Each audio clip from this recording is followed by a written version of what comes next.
안녕하세요, 한나입니다.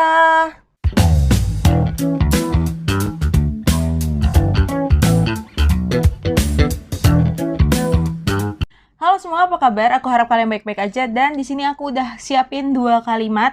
Yang dimana kalimat pertama adalah saya pergi ke Korea. Lalu nih kalimat kedua, saya bertemu teman. Yang dimana bertemu teman ini terjadi saat kita pergi ke Korea. Nah, kalau kalian lihat di 2 kalimat ini kan seperti mengulang. Mengulang apa? Mengulang subjek. Karena selama ini kita belum pernah mempelajari atau membahas tentang kata hubung. Yes, jadi di sini kata hubung yang aku maksud adalah kita menghubungkan 2 kalimat ini menjadi 1 kalimat. Sebagai contoh, saya pergi ke Korea dan bertemu teman. Atau saya pergi ke Korea lalu bertemu teman. Nah, itu kan akan menjadi 1 kalimat. 1 kalimat yang lebih panjang. Untuk itu, tujuan kita hari ini untuk mempelajari kata hubung adalah untuk membuat kita tuh lebih improve dalam bahasa Korea. Karena dengan kata hubung itu berarti kalian dapat membuat kalimat yang lebih panjang dibanding biasanya. Oke, dalam bahasa Indonesia sendiri kata hubung kan ada banyak banget ya. Ada dan, ada tapi, ada lalu, karena, atau ada agar, kayak gitu-gitu kan. Dalam bahasa Korea sendiri juga ada banyak banget nih. Apa aja sih contohnya? Contohnya misal ada gu, terus dia ada jiman, lalu dia ada nende, dan sebagainya. Ini ada banyak banget dan beberapa dari mereka itu cukup pusing untuk memahaminya karena ini ada banyak banget dan beberapa itu cukup complicated untuk dipahami. Maka kita akan bahas satu persatu dan kita akan bahas dari yang paling mudah dulu. Kata hubung yang pertama akan kita bahas adalah dan. Nah, dan ini di dalam bahasa Korea itu terbagi menjadi 2. Hahaha. Kenapa aku ketawa ya? Aku seakan-akan tuh kayak menertawakan diriku yang zaman dahulu lagi mempelajari kata hubung.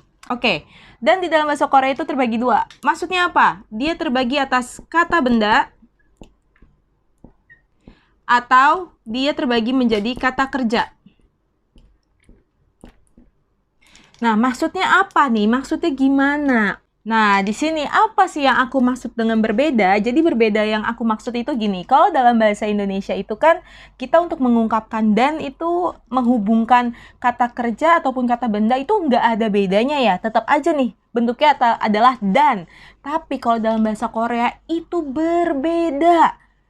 Untuk mengungkapkan dan itu berbeda. Kita nih mau menghubungkan apa? Kata benda kah atau kata kerja? Kita bahas dulu dari yang kata benda. Untuk kata benda, si dan ini terbagi lagi nih menjadi 3. Haha. Aku tuh beneran deh, aku kayak semacam menertawakan diriku sendiri. Yang pertama adalah irang atau rang. Lalu yang kedua ada gua atau wa. Dan yang ketiga adalah hagu. Nah, ada irang atau rang, ada gua atau wa, dan ada hagu. Apa sih bedanya ketiga ini? Untuk irang ataupun rang serta hagu ini lebih sering dipakai pada percakapan. Sedangkan gua ataupun wa ini lebih sering dipakai pada tulisan atau mungkin dalam hal kayak sambutan, pidato, hal-hal yang kayak berbentuk formal kayak gitu. Cuman apakah level kayak informal-formalnya mereka ini sangat berbeda? Aku mungkin bisa bilang tidak. Mereka hanya berbeda sedikit saja. Cuma kalau kalian memang konteksnya itu ingin menghormati lawan bicara kalian, aku menyarankan kalian itu menggunakan yang gua ataupun wa ini. Karena untuk irang atau rang dan hagu ini lumayan sepertinya jarang sekali. Ya, benar, jarang banget ada di dalam bentuk tulisan. Tapi tulisan yang aku maksud adalah tulisan ini ya, tulisan yang bukan tulisan formal, tulisan like esai atau tulisan semacam tesis, skripsi kayak gitu-gitu, itu mereka pakainya wa ataupun si gua ini. Lah, lalu sekarang kita bahas untuk apa sih, kapan nih kita pakai irang ataupun rang, gua ataupun wa, ini kapan? Yaitu adalah kalian bisa pakai irang atau gua ini ketika kata benda yang kalian pakai itu berakhiran huruf konsonan. Sedangkan untuk rang ataupun wa ini dipakai saat huruf terakhir kata benda yang kalian pakai itu berakhiran huruf vokal. Lalu bagaimana dengan hagu? Untuk hagu, kalian bisa, kok aku kayak ngomong u ya? Untuk hago, kalian bisa pakai baik itu kata bendanya berakhiran huruf vokal maupun konsonan. Ini bebas, kalian mau pakai vokal atau konsonan, dia akan tetap menjadi hago. Nah, sekarang kita masuk ke contohnya dulu deh. Contohnya tuh gimana nih? Aku hapus dulu ya. Oke, di sini aku udah punya contoh pertamanya adalah strawberry dan pisang. Tulisan aku jelek banget ya kayaknya ya. Ya udahlah ya, nggak apa-apa. Maafkan ya. Strawberry dan pisang. Apa sih bahasa Korea untuk strawberry dan pisang? Strawberry adalah talgi. Talgi. Lalu pisang adalah banana. Nah, tadi kan aku bilang untuk menggunakan irang ataupun rang, gua ataupun wa ataupun hagu, kalian harus lihat nih kata bendanya yang kalian pakai itu berakhiran huruf apa? Konsonan atau vokal. Nah, tapi mana sih? Kata benda mana nih yang harus kita lihat? Kata benda yang harus kalian lihat adalah kata benda yang berada di awal nih. Bukan yang kedua, tapi yang di awal. Karena apa? Karena untuk menggunakan ini, mereka itu melekat pada kata benda yang pertama. Bukan yang kedua. Jadi, talgi. Lihat di sini, ini adalah huruf I. Yang dimana ini merupakan huruf vokal. Talgi. Kita lihat huruf vokal. Kita mau pakai rang. Oke, bisa. Talgi rang. Banana. Seperti ini. Atau kita mau pakai wa juga bisa. Talgi wa. Banana. Seperti ini. Talgi wa banana. Atau talgi rang banana. Kalian mau pakai hagu juga bisa. Talgi hagu banana. Kalian harus tahu aku ketiduran.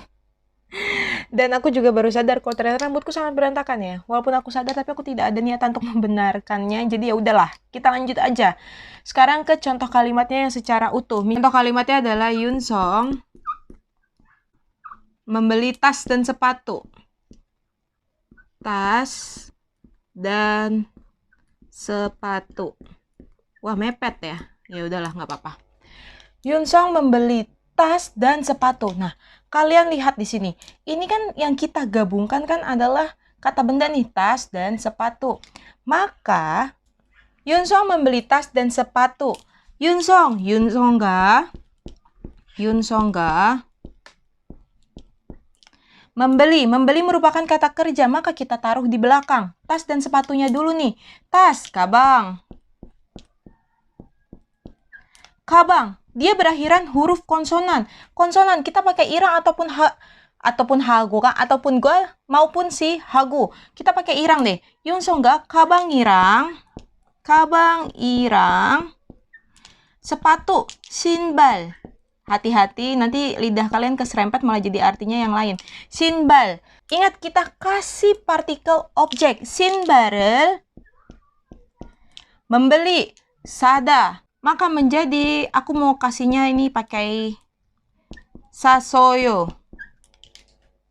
Yun Song ga kabang irang sinbarel sasoyo. Yun Song membeli tas dan sepatu.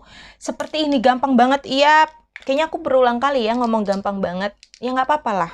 Nah, di sini kalian bisa lihat. Ini adalah kata hubung dan yang di sini adalah partikel objek. Jadi, ingat baik-baik kalau misalkan kata hubung itu dilekatkannya pada kata benda yang pertama. Seperti ini, Yun Song ga kabang irang sinbarel sasoyo. Yun Song membeli tas dan sepatu. Oke, ini cukup segini untuk kata benda. Kalau gitu sekarang kita masuk ke bagian kata kerja. Saya pergi, salah, kok jadi mau pergi aku ngomongan. Pergi ke Korea. Lalu yang keduanya adalah saya bertemu teman. Dengan konteks di sini adalah bertemu temannya itu saat kita pergi ke Korea nih. Nah, dibandingkan daripada kita ngomongnya itu dua kalimat, saya pergi ke Korea, saya bertemu teman. Lebih baik kita bikinnya seperti ini, saya pergi ke Korea dan saya bertemu teman. Atau saya pergi ke Korea dan bertemu teman. Nah, gimana caranya? Gimana nih? Kita di sini pakai dan. Nah, di sini yang kalian lihat adalah bedanya ya dengan yang kata benda tadi adalah kan si bendanya nih yang kita hubungkan.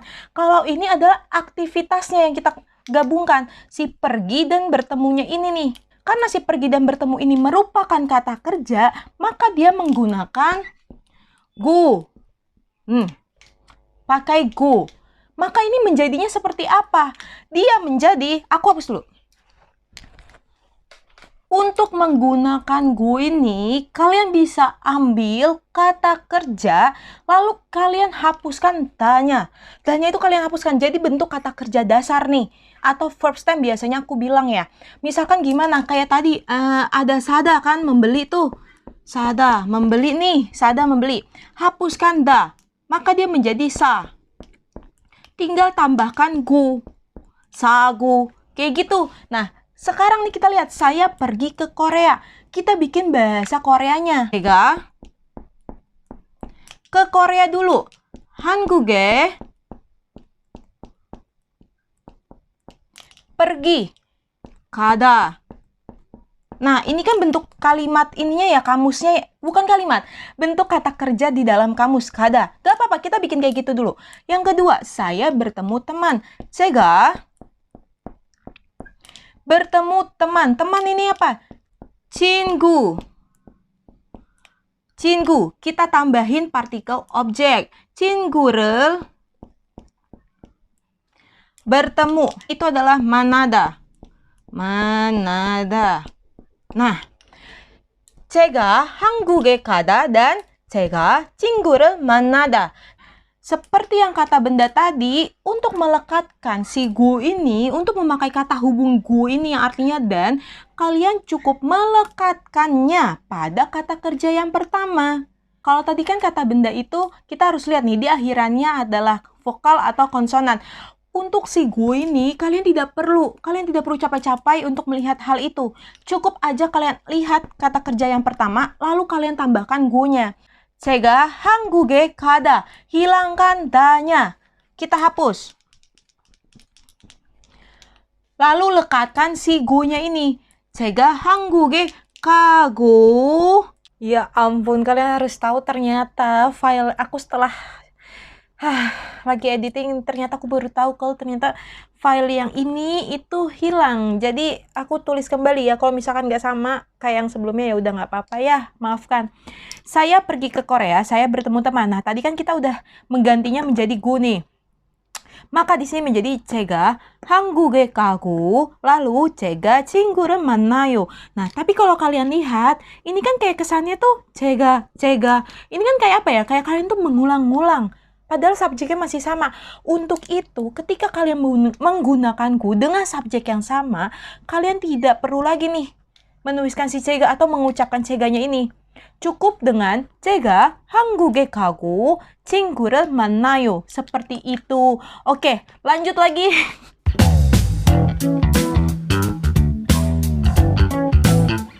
Oke, di TMI kali ini ada beberapa hal yang harus kalian ketahui tentang kata hubung dan ini nih. Nah, poin 1, 2, dan 3 merupakan kata hubung yang berarti dan untuk kata benda. Tapi yang terakhir nih merupakan untuk kata kerja. Nah, kita coba dulu dari yang poin 1, 2, dan 3 ini. Untuk kata benda, tadi kan sebelumnya sebenarnya aku sempat bilang ya, kalau untuk memakai ini, kalian itu melekatkannya pada kata benda yang pertama. Tapi, tahukah kalian kalau tidak hanya pada kata benda yang pertama, kalian juga bisa memakainya pada kata benda berikutnya, bahkan di kata benda yang terakhir. Contohnya gimana? Tadi kan kita punya contohnya itu kayak saya membeli tas dan sepatu. Tas dan sepatu.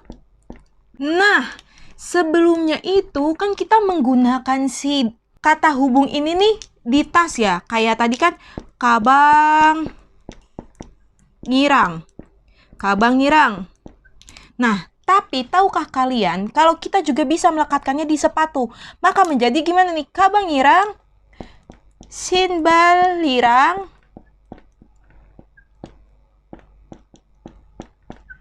membeli. 사서요. Nah, kalian bisa juga nih bikinnya seperti ini. Atau misalkan kalian punya 3 kata benda, 4 kata benda, itu kalian bisa menggunakannya irangnya di semuanya. Untuk kata benda yang terakhir pun. Jadi misalkan kayak gini, ini kan di akhir kata benda, terus habis itu langsung kata kerja, kalian bisa menggunakannya seperti ini. Tapi, tema yang kedua, untuk wa dan gua, kalian tidak bisa menggunakannya di akhir kata benda yang kalian pakai. Jadi, aturan untuk memakainya, baik itu di akhir kata benda yang kalian pakai, hanya untuk rang, irang, dan hagu. Untuk wa dan gua, kalian harus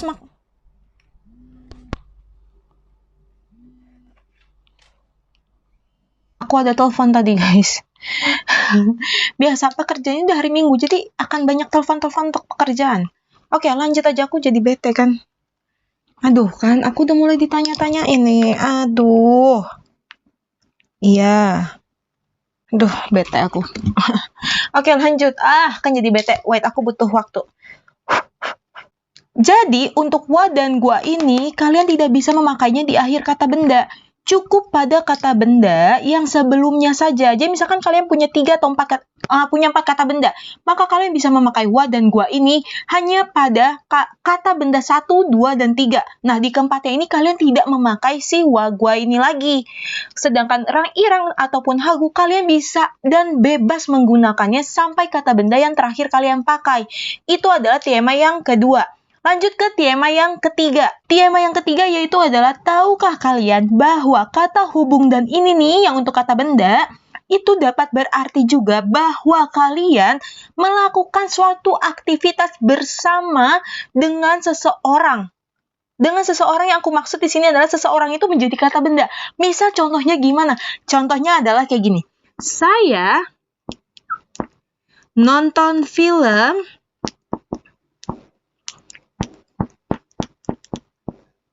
bersama Yun Song. Yun Song. Nih. Saya nonton film bersama Yun Song. Oke, ini sebenarnya nggak baku ya. Yang benar adalah menonton kan? Menonton. Saya menonton film bersama Yun Song. Nah, di sini kalian bisa nih. Bisa banget pakai kata hubung yang di sini. Gimana caranya kita bisa mengartikannya itu kita melakukannya bersama seseorang?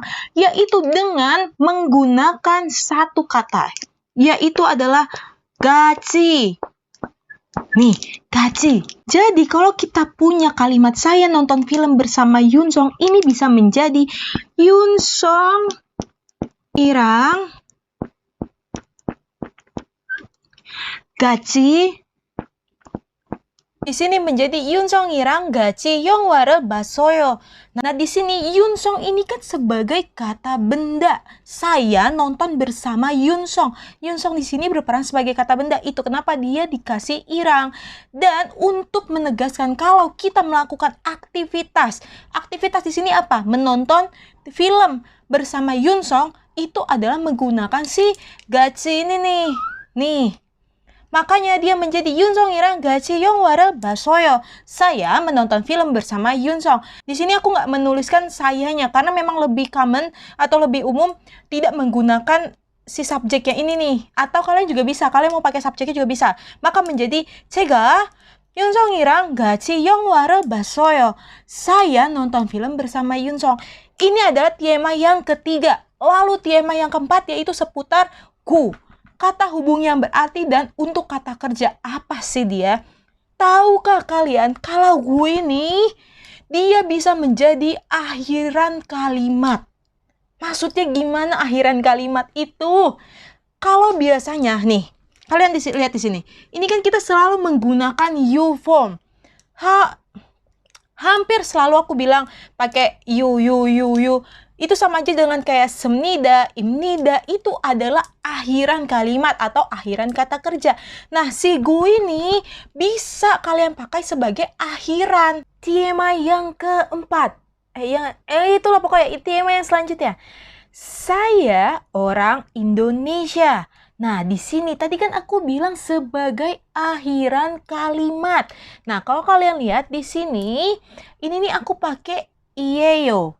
Kok ya sebenarnya ini kan iyeyo. Cuman kadang tuh lebih sering dilafalkannya menjadi iyeyo. keseluruhan kalimatnya 저는 Indonesia 사람이에요. Kan gak enak kalau misalnya 사람이에요. Enaknya 사람이에요 ya. Padahal itu salah guys. Yang benar tuh 에요. 저는 Indonesia 사람이에요. Nah, kalau kalian lihat di sini akhirannya itu aku memakai eyo, ieyo. Nah, yang tadi si gunya itu kita bisa ganti nih. Di sininya yang kita ganti. Maka dia menjadi aku hapus. Aku hapus dulu ya. nih. 저는 인도네시아 사람이고요.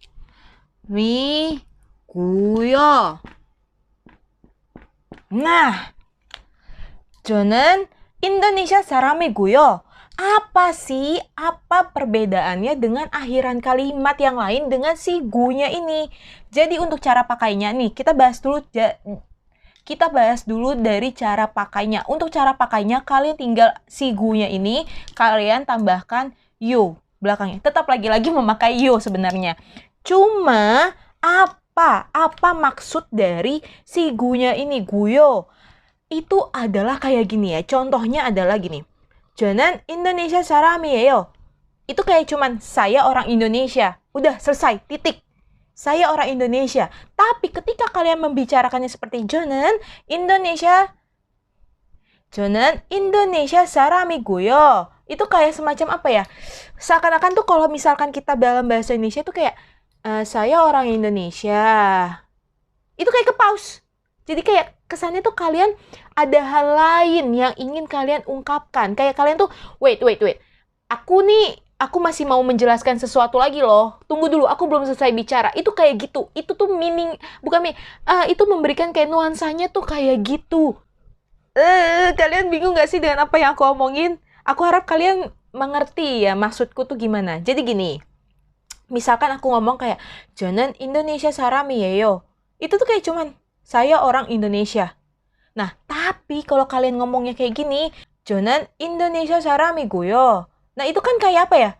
Kayak saya orang Indonesia. Terus apa? Ini ada kelanjutannya nih.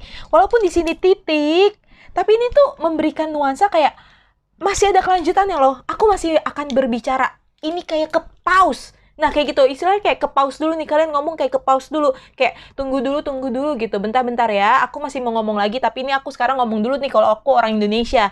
Kayak gitu nuansanya. Cuman ya tetap artinya saya orang Indonesia. Aku harap kalian paham. Kok aku jengos-jengos? Aku jadi haus nih.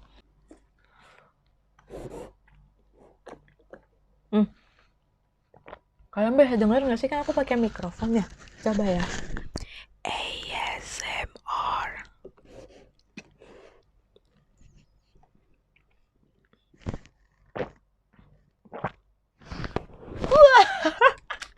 Kalian bisa denger nggak sih suara gluk-gluknya gitu? Oke, nggak jelas banget ya. Ini ada tema yang keempat. Ya, kalau nggak yang ke selanjutnya itulah. Sekarang, tema yang terakhir. Oke, kalau di sini, kan dia menjadi akhiran kalimat. Tapi, tahukah kalian, ini tema yang kelima. Bahwasannya, si gu ini bisa juga menjadi awal kalimat. Yes, kalau dia di akhir kalimat menjadi guyo, atau kalau kalian mau ngomongnya banmal, yo-nya bisa dihapus, cuman aku tidak merekomendasikan untuk belajar banmal. Belajar aja yang kayak gini, karena banmal mah gampang, kalian tinggal hapuskan yo-nya aja. Guyo, ini di akhir. Kalau di awal kalimat, maka dia menjadi kerigu. Bener banget nih. Kerigu. Kalau di akhir, nih, ini dia di akhir, n. Ini di awal. Kok aku jadi campur-campur ya bahasanya? Ya udahlah. Guyo, ini di akhir. Kerigu, dia di awal. Nah, jadi gimana nih? Misalkan kayak aku mau ngomong saya orang Indonesia. Misalkan gimana nih? Nah, aku nemuin contoh yang menurutku bagus. Yaitu dari Google, dari website Korean Jun. Kita lihat. Oke, ini adalah contoh kalimat yang tadi aku bilang aku nemuin ini dan ini bagus menurutku. TV Bayo, kerigu, munjaheyo. Nah, tadi kan kita udah belajar kalau misalkan gu ini artinya dan. Apakah arti kalimat ini menjadi, munjaheyo ini adalah text me atau chat saya gitu ya. TV Bayo, kerigu, munjaheyo. menonton TV dan mengirim pesan. Apakah itu artinya? Apakah benar nih? Ini artinya saya menonton TV dan mengirim pesan. No. Jadi, ketika kalian menggunakannya menjadi kerigu, nah di sini artinya bukan lagi dan. Karena apa? Kerigu ini tuh lebih kayak apa ya? Aku pernah bertanya sih, apa sih perbedaan kayak kereso dengan so atau gu dengan kerigu? Itu adalah dia lebih menekankan si kalimat yang kedua ini tuh terjadi setelah kalimat yang pertama. Nah, maka di sini kerigu ini punya arti seperti kayak setelah. Maka kerigu di sini punya arti setelah. Karena dia menekankan kalimat yang kedua ini, aktivitas yang kedua terjadi setelah aktivitas yang pertama.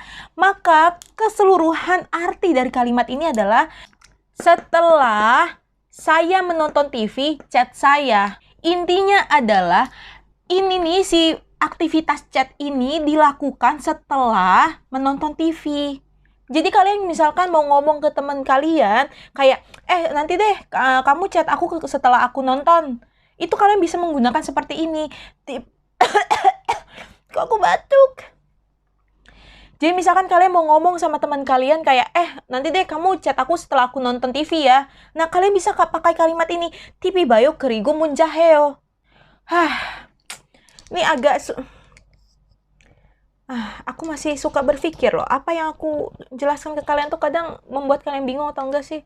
Ya udahlah, kok kalian bingung, kalian tinggal komen aja di bawah. Atau jangan lupa ya follow Instagramnya Pena Point. Instagramnya Pena Point masih 0 loh. Sedih banget ya. Ya udahlah, nggak apa-apa sih aku. Ya kalian bisa tanya di sana. Dan inilah TMI yang terakhir seputar kata hubung dan. Nah, sekarang kita masuk ke kata hubung yang kedua, yaitu adalah ciman yang artinya tapi. Sebentar. Kucingku apa? Kenapa? Kamu mau eksis juga ya? Sini. Hai, halo. Kalau gitu, sekarang, kamu bilang. Sekarang, lihat kamera dong. Sekarang kita masuk ke kata hubung yang kedua, yaitu adalah jiman. Yeay. Oh ya, aku lupa ngasih tahu tema yang terakhir. Ini benar terakhir banget. Di sini kan tadi ada nih, 제가 한국에 가고 친구를 만나요. Yang artinya saya pergi ke Korea dan bertemu teman. Nah, misal kalian mau memakai kalimat bentuk present tense atau future tense, kalian cukup menggunakannya pada kata kerja yang terakhir. Baik itu padahal misalkan ya, manasoyo. Aku ganti deh, manayo menjadi manasoyo. Bentar. Oh my god. Aku keburu-buru waktu karena ini sudah subuh. 제가 한국에 가고 친구를 만나요. Saya pergi ke Korea dan bertemu teman. Misalkan ya, kalian padahal bermaksud kalau kagonya ini, kalau misalkan perginya itu sudah lampau nih, sudah yang lalu-lalu.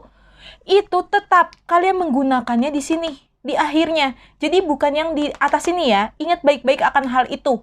Kalau bentuk kalimat tensesnya itu hanya pada kalimat kita terakhir, masuk ke bukan pada kata hubung yang kedua, yaitu adalah ciman itu aja. Tapi